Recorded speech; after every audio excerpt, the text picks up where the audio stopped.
So hey the guys, we are here with our new video. So आज के video में मैं explain करने वाला हूँ ब्लीच का एपिसोड नंबर 39। तो बिना किसी देरी के आज का जो कमाल का एपिसोड है ना भाई लोग, इसको शुरू करते हैं।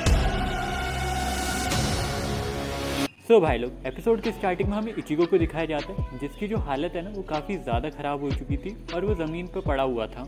उसका जो ब्लड था ना वो कंटिन्यू फ्लो हो रहा था और उसके पास कोई होप नहीं बची थी कि वो यहाँ से ज़िंदा बच के निकल पाएगा। तभी सडनली इचिगो की जो ज़ेम्पाटो है ना वो उसके सामने आ जाती है।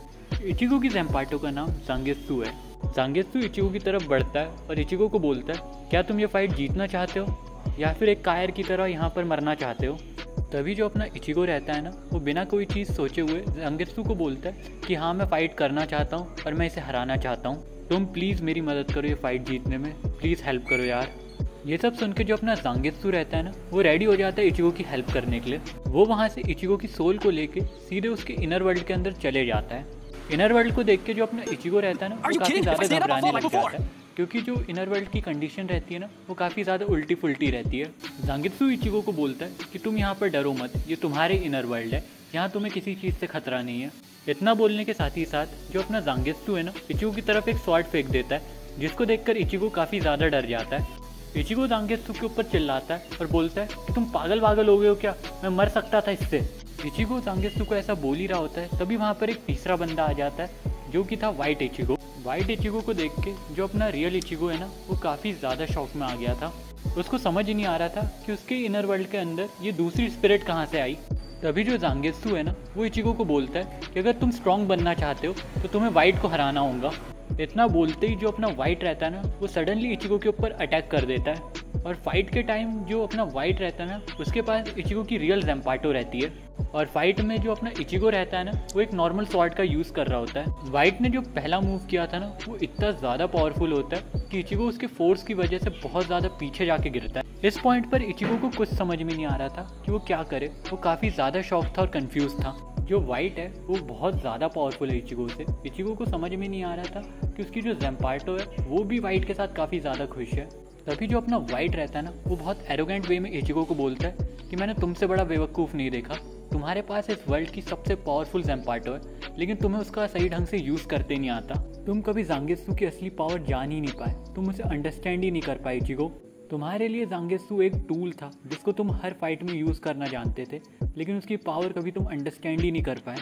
ये सब सुन के जो अपने इचिगो भाई रहते हैं ना उनको रियलाइज़ हो जाता है कि उनके पास कितनी ज़्यादा पावरफुल स्वॉर्ड थी, लेकिन अपनी बेवकूफ़ी के कारण इचिगो ने अपनी जो स्वॉर्ड है ना वो खो दी। अब मुझे लगता था कि ये जो स्वॉर्ड है ये एक नॉर्मल स्वॉर्ड है, मुझे नहीं पता था कि ये इतनी ज़्यादा पावरफुल होंगी। तो फाइनली अपने जो इचिगो है ना उसको रियलाइज़ होने लग जाती है उसकी गलती, और उसको उसकी गलती का काफ़ी ज़्यादा पछतावा होने लग जाता है। तभी इचिगो अपने मन में सोचता है कि अब वो ज़ांगेत्सु को कभी नहीं छोड़ेगा, वो ज़ांगेत्सु की रिस्पेक्ट करेगा और उसी को साथ लेके फाइट करेगा और वो फ्यूचर में कभी भी ज़ांगेत्सु को धोखा नहीं देगा।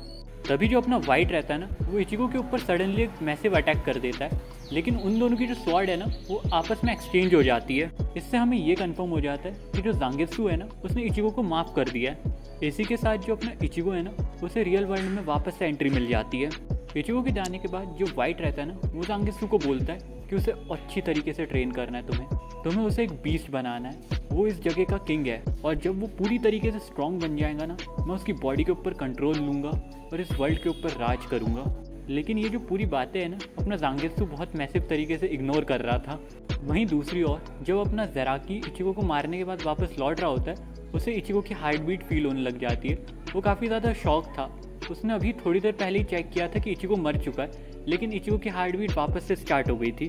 तभी ज़ेराकी के पीछे से इचिगो खड़ा होता है और ये जो फ्रेम है ना भाई क्या तगड़ा फ्रेम है यार। Sorry back to explanation. ज़ेराकी पीछे मुड़ के देखता है इचिगो को और इचिगो के अंदर से उसको एक बहुत ही पावरफुल ऑरा महसूस होने लग जाता है। ज़ेराकी इचिगो को एक स्माइल पास करता है और बोलता है कि अब फाइट में असली मज़ा आएगा। तभी सडनली जो अपना इचिगो रहता है ना वो ज़ेराकी के ऊपर कंटिन्यू अटैक करने लग जाता है और ज़ेराकी की बॉडी में बहुत सारे कट मार देता है, लेकिन ज़ेराकी को उन कट से कोई फ़र्क नहीं पड़ रहा था। उल्टा वो और इचिगो को फोर्स कर रहा था उसके ऊपर अटैक करने के लिए। इचिगो को गुस्सा आता है और वो उसके ऊपर कंटिन्यूस अटैक करना चालू कर देता है। इस बार के जो अटैक थे वो बहुत ज़्यादा ब्रूटल थे।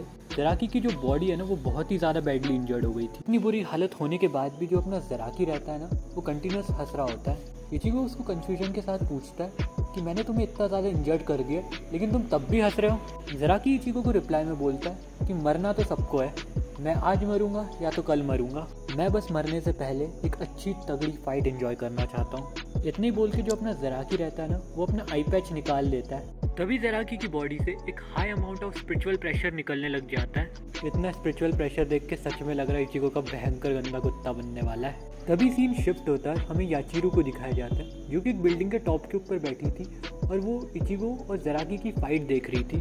तभी याचीरू के पीछे एक स्क्वाड 2 का मेंबर आ जाता है। वो याचीरू को बोलता है कि हेड कैप्टन ने सारे कैप्टनों की मीटिंग रखी है। इतना सुन के जो अपनी याचीरू रहती है ना, वो उस मेंबर के ऊपर भड़क जाती है। वो उसकी तरफ गुस्से से देखती है और उसे बोलती है कि मैं अभी ज़राकी की फ़ाइट एंजॉय कर रही हूँ, तो मुझे डिस्टर्ब मत करो। भाई तुम लोग का तो नहीं पता, लेकिन तुमने स्पाइस फैमिली देखा होगा, उसमें जो आन्या थी ना, वो एकदम सेम टू सेम मुझे याचीरू जैसी लगती है यार। बस आन्या थोड़ी स्वीट थी और याचीरू तो खतरनाक ही है भाई, बहुत पावरफुल है ये भी। वापस से सीन ज़राकी और इचिको की फ़ाइट के ऊपर आ जाता है, जहाँ पर जो अपना ज़राकी रहता है ना, वो इचिको को एकदम डेथ लेयर से देख रहा होता है और इचिको की इतने में उसकी हालत ख़राब हो जाती है। इचिको अपने मन में सोच रहा होता है कि मैंने इस पर इतने सारे अटैक करे, मैंने इसे इतना ज़्यादा इंजर्ड करा, लेकिन ये अभी भी अपने पैरों पे खड़ा है और इतना ज़्यादा पावरफुल होकर मेरे सामने खड़ा है। ज़राकी इचिको को बोलता है कि तुम अभी कंफ्यूज लग रहे हो मुझे, मैं तुम्हारा कन्फ्यूजन दूर कर देता हूँ। मेरा ये जो आई पैच है एक स्पेशल टाइप का आई पैच है, इसे मेरे लिए स्पेशली डिज़ाइन किया गया है। ये मेरे स्पिरिचुअल प्रेशर को दबाने के काम में आता है। ये आई पैच एक नॉर्मल आई पैच नहीं है, ये एक क्रिएचर है जो मेरा स्पिरिचुअल प्रेशर कंटिन्यूस खाता रहता है और मेरी पावर को कंट्रोल में रखता है। लेकिन अब मैंने इसे निकाल दिया है, तो अब मैं अपनी लिमिटलेस पावर का यूज़ कर सकता हूँ। तो इचिको अब फाइट में असली मज़ा आएगा। ज़राकी बी लाइक, मैं अगर अपनी जवानी के सुना दूं किससे, ये जो लौंडे हैं मेरे पांव दबाने लगे। तभी इचिको के पीछे से जांगेत्सु आता है। जांगेत्सु इचिको को बोलता है कि तुम्हें यहाँ से रोने की आवाज़ आ रही है इचिको। इचिको हाँ में मुंडी हिलाता है। जांगेत्सु से बोलता है ये आवाज़ ज़राकी की ज़ेम्पाटो की है।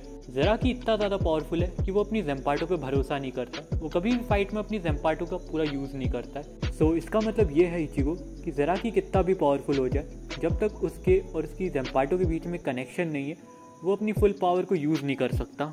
तभी इचिको जांगेत्सु को बोलता है कि मुझे तुम पे पूरा भरोसा है, बस तुम मेरी हेल्प करो। तभी इचिको की बॉडी से उसका स्पिरिचुअल प्रेशर निकलने लग जाता है। एक दूसरे का स्पिरिचुअल प्रेशर देखकर ये दोनों एक दूसरे के ऊपर अटैक करने के लिए दौड़ते हैं। इचिको ज़राकी को एक नॉर्मल से ही कट मार पाता है, लेकिन ज़राकी ने अपनी जो तलवार है वो इचिको के आर पार कर दी थी और इसके बाद इचिको ज़मीन के ऊपर अनकॉन्शियस होकर गिर जाता है। So with this guys we have completed our episode number 39 of Bleach. तो भाई लोग आपको एपिसोड कैसा लगा, आप लोग लाइक शेयर सब्सक्राइब करके बताइएगा और मैं मिलता हूँ आप लोगों से अगली वीडियो में। तब तक के लिए take care and bye bye.